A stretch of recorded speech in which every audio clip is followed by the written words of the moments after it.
우리 하나님 말씀 함께 하시겠습니다. 사도행전 7장 30절에서부터 33절까지의 말씀입니다. 사도행전 7장 30절에서부터 33절까지의 말씀 제가 봉독하겠습니다. 40년이 참에 천사가 시내산 광야 가시나무 떨기 불꽃 가운데서 그에게 보이거늘 모세가 그 광경을 보고 놀랍게 여겨 알아보려고 가까이 가니 주의 소리가 있어 나는 내 조상의 하나님 즉 아브라함과 이삭과 야곱의 하나님이라 하신대 모세가 무서워 감히 바라보지 못하더라. 주께서 이르시되 내 발에 신을 벗으라. 내가 서 있는 곳은 거룩한 땅이니라. 아멘.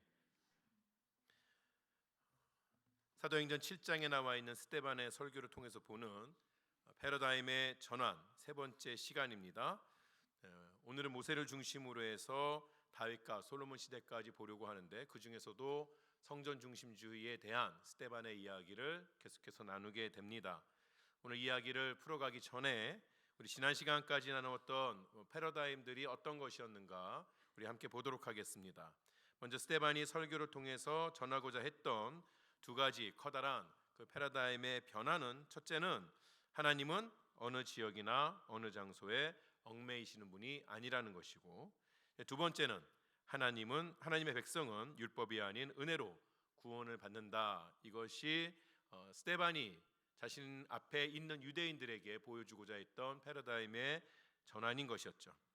이런 큰 두 가지 주제를 놓고 이야기하기도 하지만 또 우리가 우리의 신앙생활 가운데서 어떠한 그 패러다임의 변환들이 필요한가, 전환들이 필요한가를 함께 나누기도 했습니다. 지난주에 네 가지를 나누었는데요. 첫 번째는 하나님을 따르는 역동적인 삶의 시작은 나의 안전지대를 떠나는 것이다.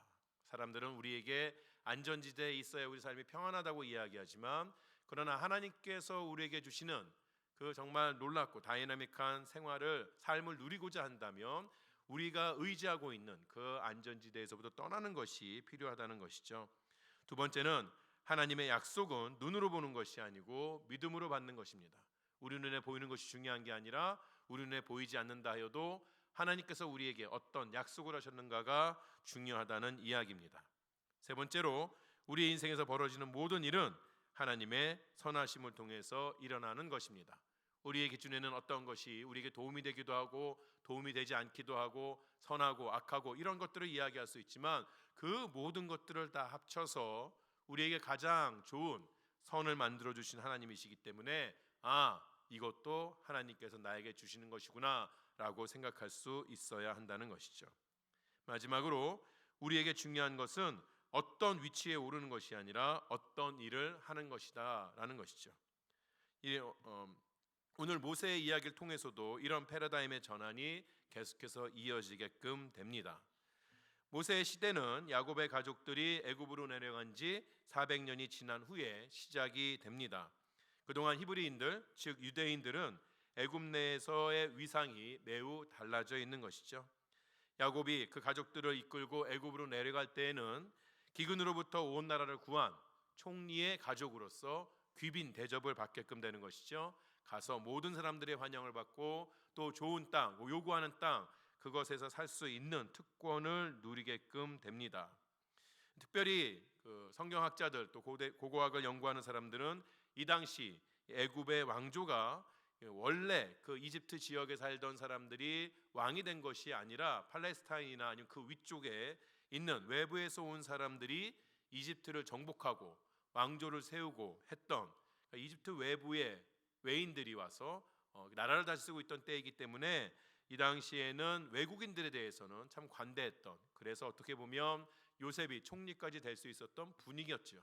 그런 분위기를 하나님께서 만들어 주시고 그 가운데 야곱의 가족들을 내려 보내셨으니 충분히 좋은 환경에서 터전을 잡을 수가 있었던 것이죠. 그러나 400년이 지나는 동안에 애굽의 왕조가 바뀌게 됩니다. 스데반은 이를 가리켜서 요셉을 알지 못하는 새 임금이 애굽에서 세워졌다고 이야기합니다. 그 영향으로 히브리인들은 더 이상 애굽에서 환영받는 존귀한 자들이 아니라 노예의 신분으로 전락을 하게끔 되는 것이죠. 상황이 히브리인들 기준으로 보게 될 때는 매우 안 좋아진 것입니다. 이렇게 상황이 바뀌었는데도 이들을 애굽으로 이끌어내신, 애굽으로 이제 내려오게끔 하신 그 하나님께서는 무엇을 하고 계신 걸까?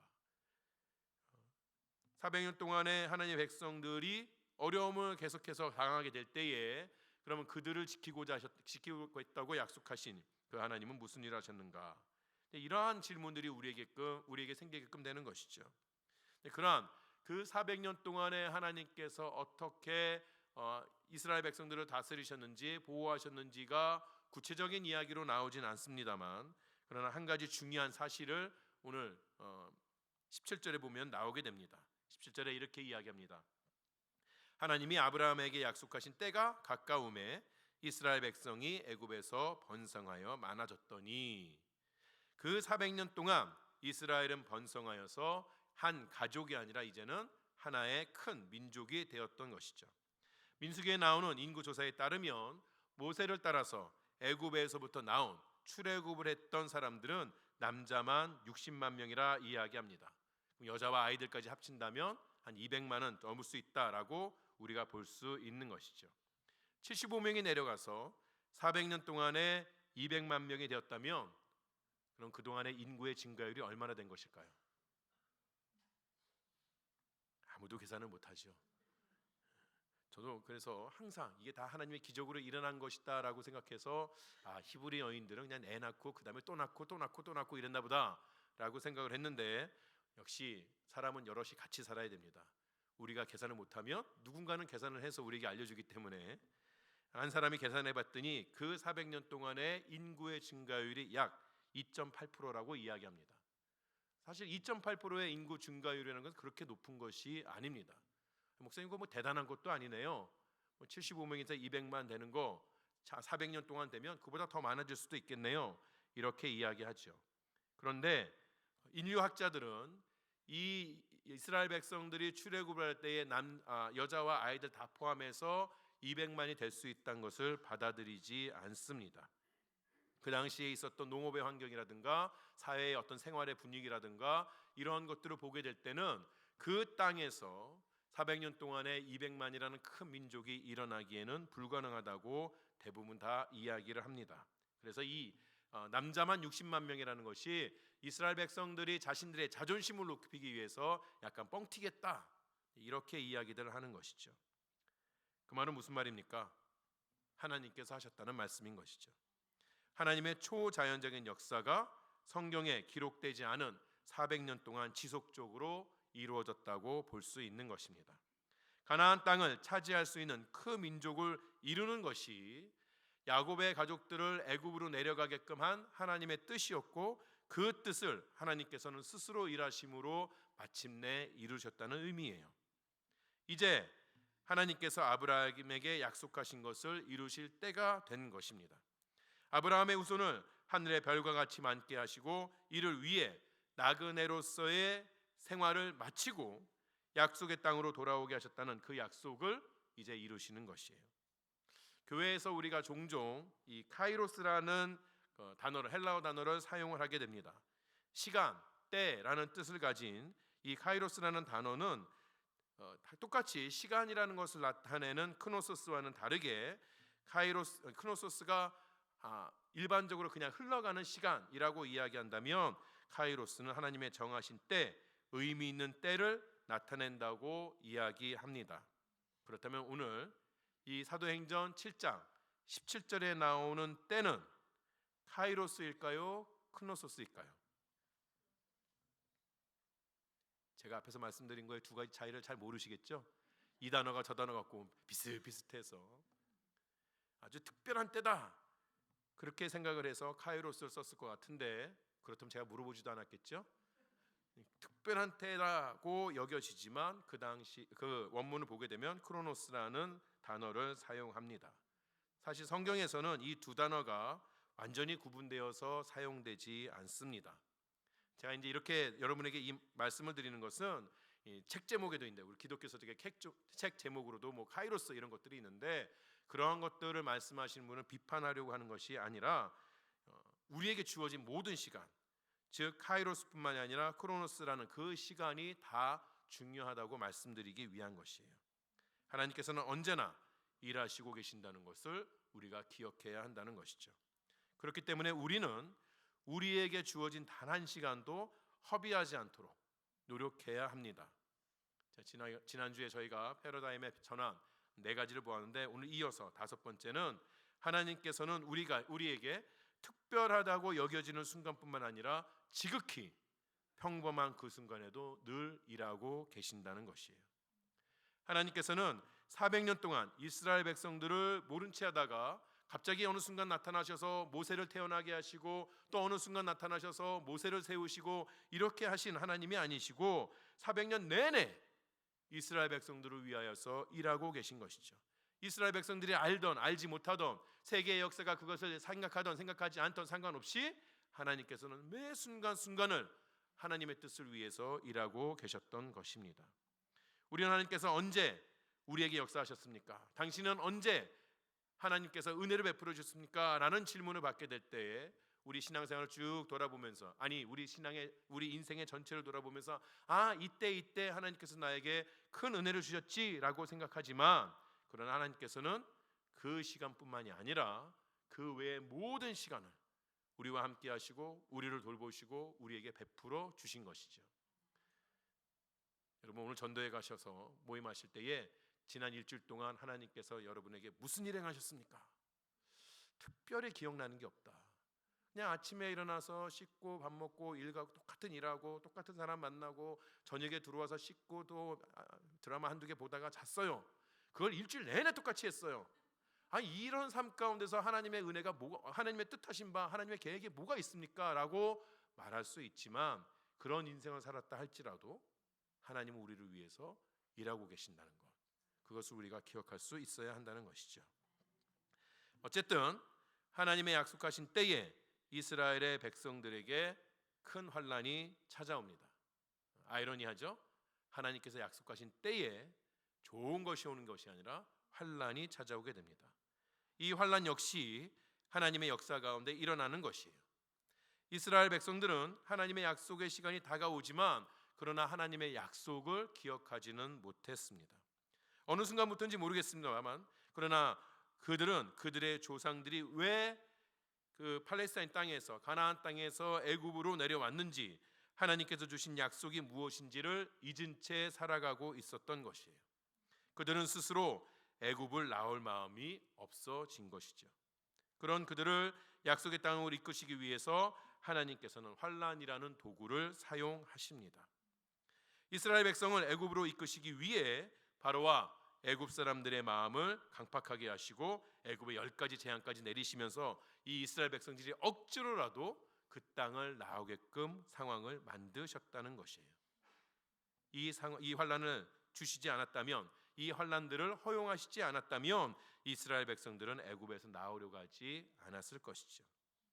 사람들이 다 알아서 잘하면 하나님께서 굳이 그러실 필요가 없었겠죠. 하나님께서 아주 악하신 하나님이어서 우리에게 환난과 어려움을 주시고자 하는 그런 하나님이 아니라는 것이죠. 하나님은 어떻게 해서든지 간에 우리에게 평안과 기쁨을 주시기를 원하시는 분이신 것이에요. 우리 옆에 계신 분들에게 그렇게 말씀해 볼까요? 알아서 잘합시다.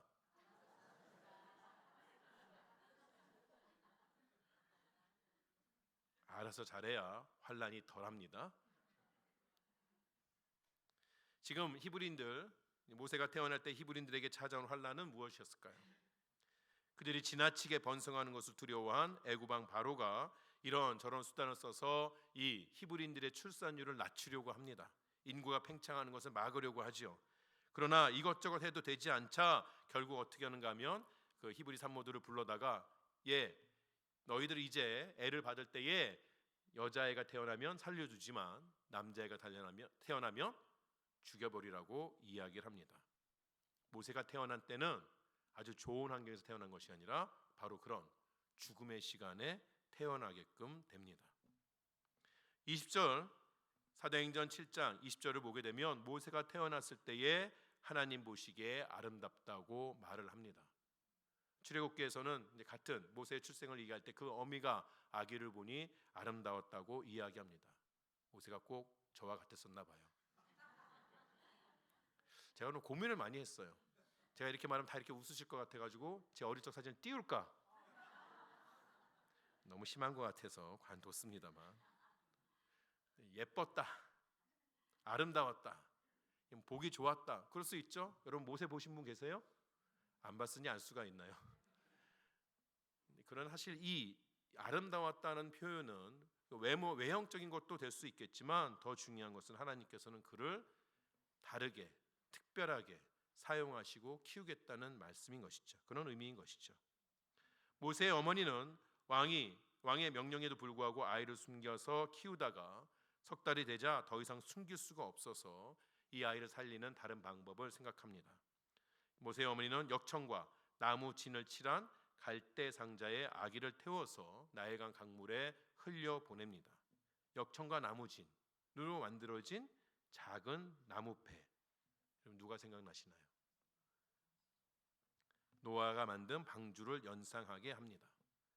우리 이제 오늘 보고 있는 성경에 보게 되면 거기에서는 이 갈대 상자, 갈대 바구니 이렇게 되어지지만 우리 출애굽기에 모세의 이야기를 쓸 때에 그때 썼던 갈대 상자는 노아의 방주를 나타내는 단어와 똑같이 씁니다.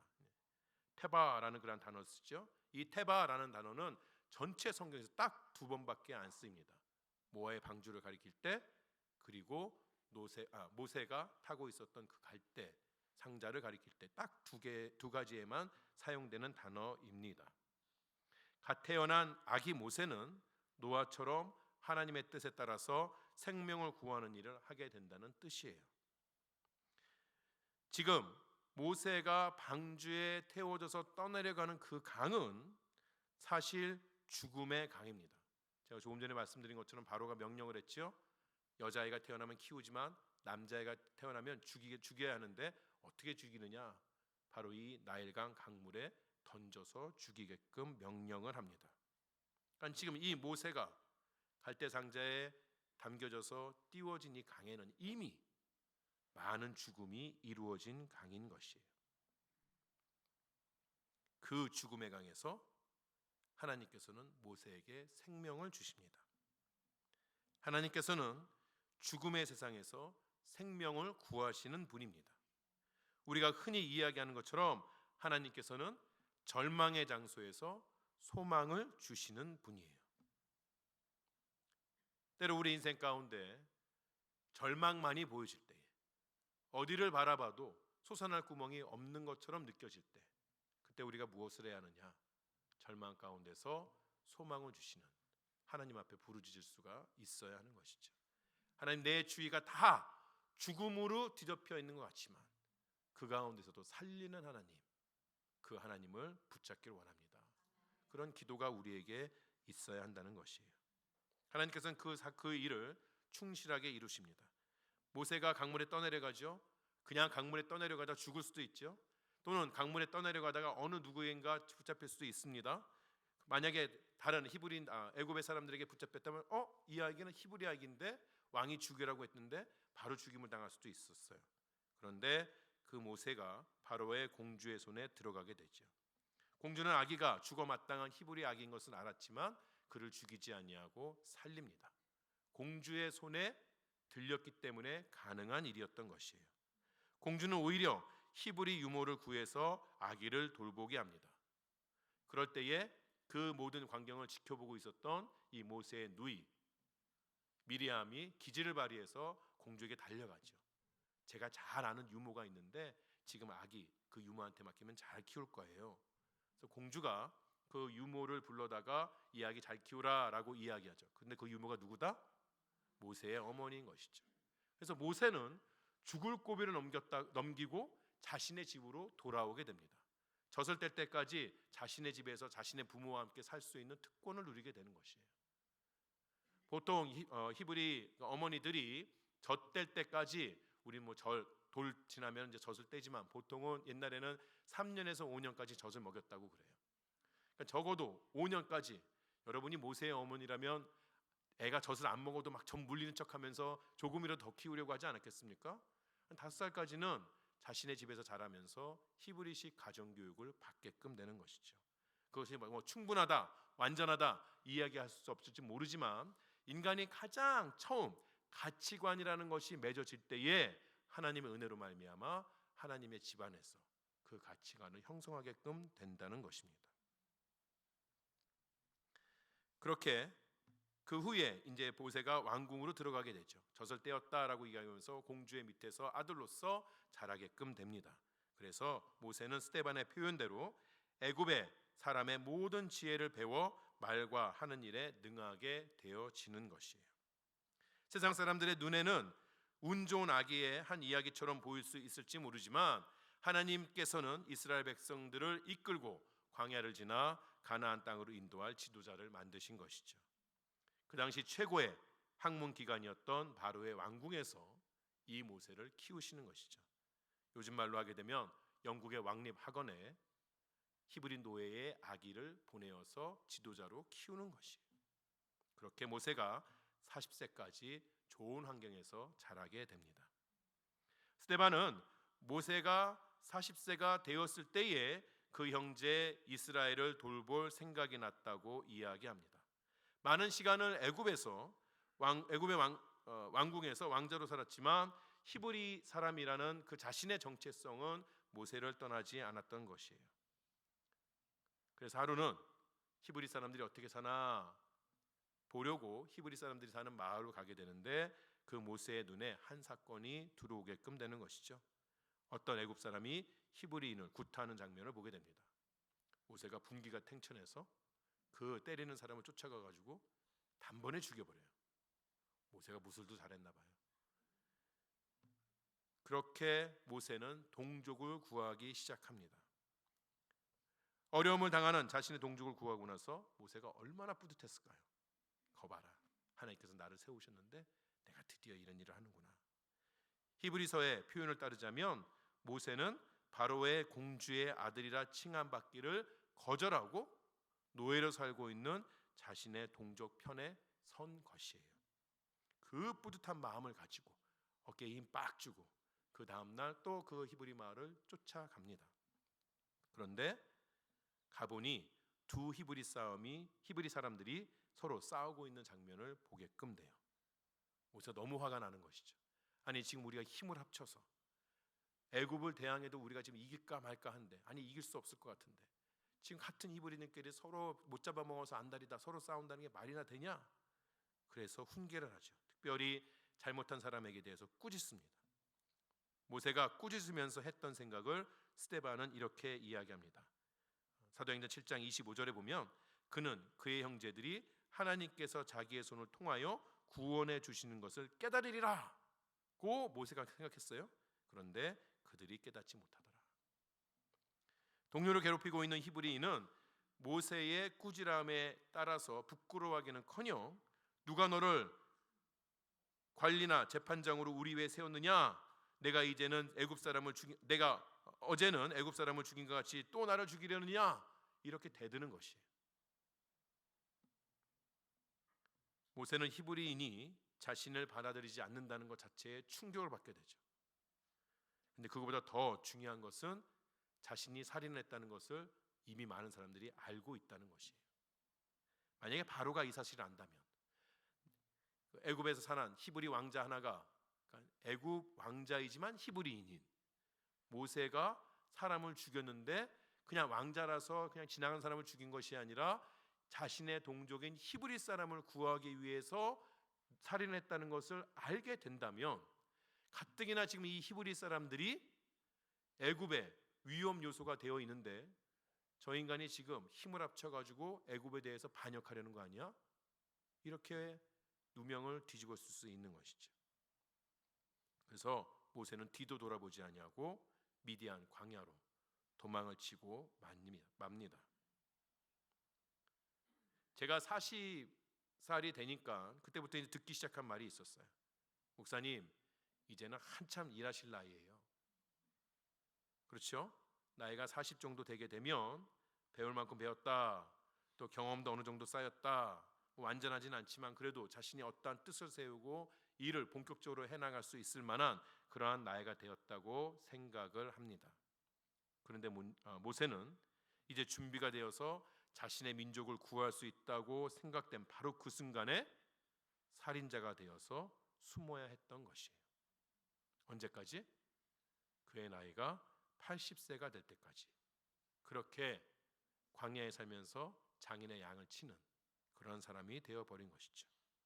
애굽의 왕자가 무명의 노인이 될 때까지 하나님은 그를 부르지 않으십니다. 사도행전 7장 30절은 40년이 참해라는 말로 시작을 합니다. 하나님께서 그 시간 40년 동안을 채우도록 내버려 두셨다는 것이에요. 혈기왕성한 모세가 자신의 민족을 위해 뭐 하나 해보지도 못하고 광야에서 40년을 지낸 것은 사실 우연히 일어난 것이 아니고 인생에 실패한 것이 아니고 지난주에 보았던 요셉에게 하신 것처럼 하나님께서 모세를 일부러 광야로 내보내신 것이죠. 하나님께서 이스라엘 위에 세우시는 지도자는 40세의 팔팔한 애굽의 왕자가 아니라 삶의 의미마저 가물가물한, 그래서 이제는 은퇴를 준비할 80세 노인이었던 것이에요. 어떤 목사님이 이 부분을 이야기하면서 이렇게 말씀하셨어요. 자기의 의로움과 능력으로 뾰족하기만 한 세모 같은 모세를 광야에서 뒤집으셔서 모세가 되게 하셨다. 이해가 안 되셨군요.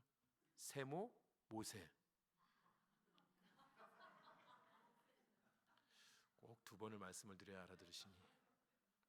세모 같은 모세를 뒤집으셔서 모세가 되게 하셨어요. 여러분, 하나님이 쓰시는 사람, 하나님께서 쓰시는 사람은 사실 하나님이 없으면 아무것도 할 수 없는 사람입니다. 우리 안에 스스로의 능력과 지혜로 삶을 살아보겠다고 뾰족함을 가지고 세상을 사는 사람은 하나님과 동행하지 못합니다. 우리가 가끔 그런 말 하죠. 막 서운한 일이 있고 사람들이 날 도와주지 않을 것 같으니 괜찮아, 뭐 집까지 것들, 뭐 내가 그것들 없다고 못 살 줄 알아. 세상 가운데 그렇게 억울함과 원망이 있고 다른 사람들이 나를 도와주지 않는 것 같아도 그런 뾰족함으로 사시지 말고 둥글둥글하게 사시기 바랍니다. 패러다임의 여섯 번째는 하나님께서 쓰시는 사람은 자신의 무지함과 연약함을 아는 사람입니다. 아무 힘도 없어서 스스로를 믿지 못하는 모세를 시내산에서 부르신 거예요. 80세가 되었을 때에. 어떻게 부르십니까?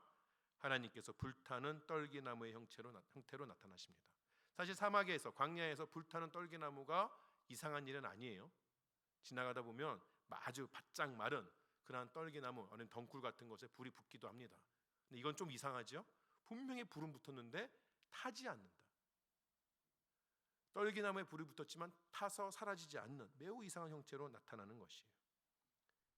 그렇게 모세를 만나신, 아주 강렬한 모습으로 모세를 만나신 하나님께서는 모세에게 신을 벗으라고 말씀하십니다. 역시 하나님은 한민족이셔. 집에 들어갈 때 신발 벗으라 하셔. 그게 아니고 모세가 서 있는 장소가 거룩한 곳이기 때문입니다. 그곳이 바로 하나님께서 그의 백성을 만나는 성전이기 때문입니다. 화려함이라고는 전혀 찾아볼 수 없는 메마르고 황량한 그곳, 모세가 늘 자신의 양을 몰고 왔던 지극히 평범한 그 장소가 하나님께서 임하심으로 말미암아 성전이 된 것이에요. 이것이 스데반이 말하는 새로운 패러다임의 핵심인 것이죠. 스데반을 재판하고 있는 유대인들이 생각하는 거룩한 나라, 거룩한 장소가 아닌 다른 곳에서도 하나님의 임재가 있는 거룩한 땅이 있었다는 것이에요. 하나님이 계시는 곳은 어디나 거룩한 곳입니다.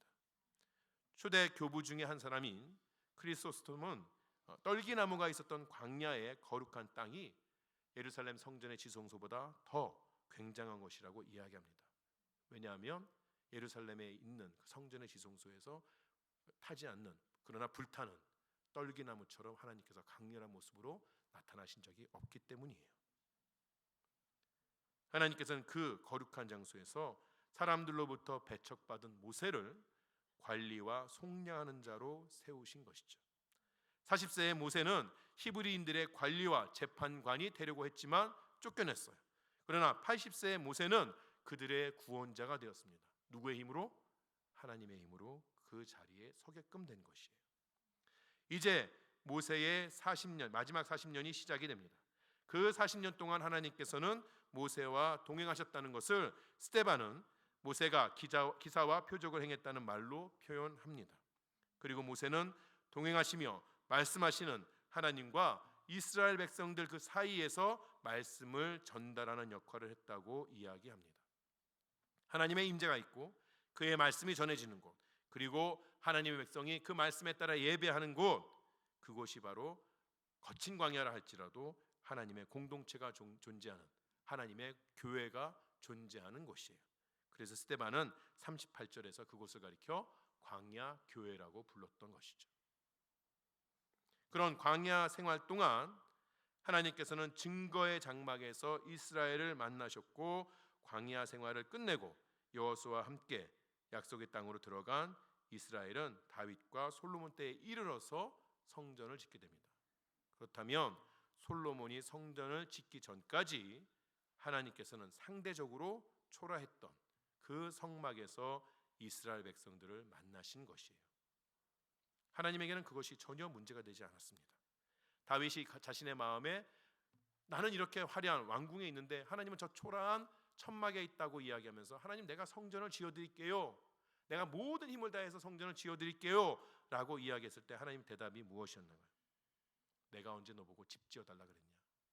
내가 언제 나 천막에 가둬놨다, 천막에서 이렇게 모셔놨다고 너한테 불평이나 한 적이 있었냐? 그렇게 말씀하세요. 광야의 성막이나 예루살렘의 성전이냐, 이런 것이 하나님 앞에 중요한 것이 아닌 것이죠. 성전을 건축한 솔로몬도 이 사실을 알았습니다. 그래서 성전을 건축하고 나서 솔로몬이 기도할 때에 이런 문구가 있습니다. 열왕기상 8장 27절에 보게 되면 솔로몬이 하는 이야기입니다. 하나님이 참으로 땅에 거하시리까? 하늘과 하늘들의 하늘이라도 주를 용납하지 못하겠거든 하물며 내가 건축한 이 성전이오리이까? 마치 자신이 지은 그 성전을 아무것도 아닌 것처럼 말하듯이 들립니다. 물론 솔로몬은 자신의 아버지 다윗이 준비하고 애쓰고 그래서 자신으로 하여금 짓게 한 그 성전이 얼마나 중요한 위치를 차지하는지 잘 알고 있었어요. 그러나 솔로몬은 그 어떤 건물이라도 하나님을 가둘 수 없다는 것을 더 잘 알고 있었던 것이죠. 스데반은 이 솔로몬 열왕기왕 상에 나와 있는 그 구절을 인용해서 솔로몬의 마음을 대변하지 아니하고 오히려 이사야서의 말을 인용해서 온 우주 어디서나 역사하신 하나님을 말합니다.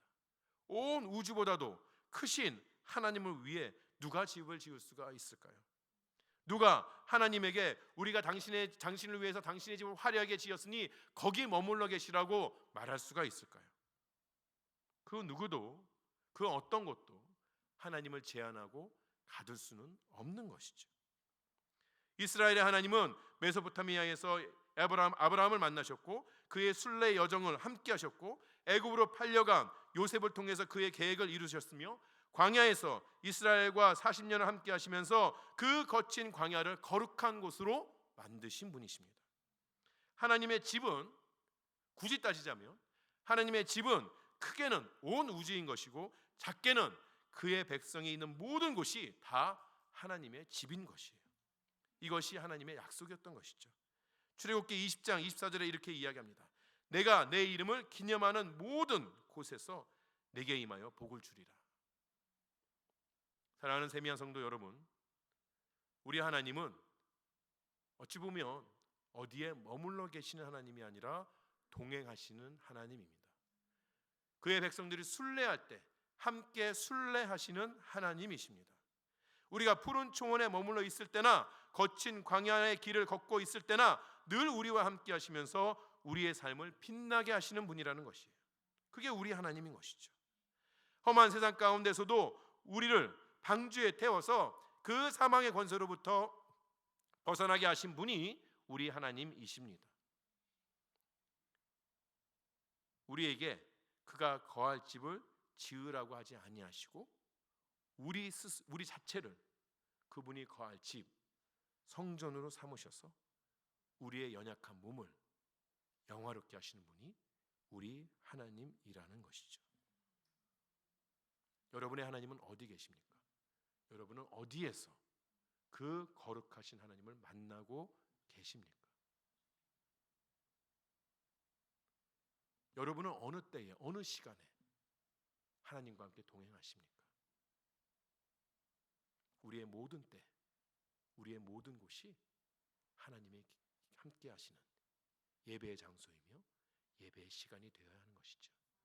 그것이 우리에게 의무가 아니라 우리에게 주어진 큰 복입니다. 우리의 어떠한 상황 가운데서 우리는 하나님의 이름을 부를 수 있고 그 하나님께서는 예배의 장소에서 우리의 부르짖음을 들으시고 응답하신다는 것이에요. 그 믿음이 우리 삶의 기반입니다. 그 믿음이 우리를 이끌어 나아가는 삶의 원동력이 되는 것이에요. 제가 오늘 이 설교를 하고 나서 우리가 함께 부를 찬송을 바꿨습니다. 찬송가 438장 내용원이 은총입어, 그 찬송의 3절을 설교 마지막에 함께 읽으면서 마무리하려고 했는데 그렇게 해놓고 나서 딴 찬송 부르기 좀 뭐해서 찬송을 바꿨어요. 우리 찬송가 438장 3절 우리 다 함께 읽어볼까요? 높은 산이 거친 들이 초막이나 궁궐이나 내 주 예수 모신 곳이 그 어디나 하늘나라. 할렐루야 찬양하세. 내 모든 죄 사함받고 주 예수와 동행하니 그 어디나 하늘나라. 아멘. 이번 한 주간 동안 하나님과 동행하시는 여러분 되시기를, 그래서 주께서 예배하신 복을 풍성히 받아 누리시는 여러분 되시기를 주의 이름으로 축원합니다. 기도하시겠습니다.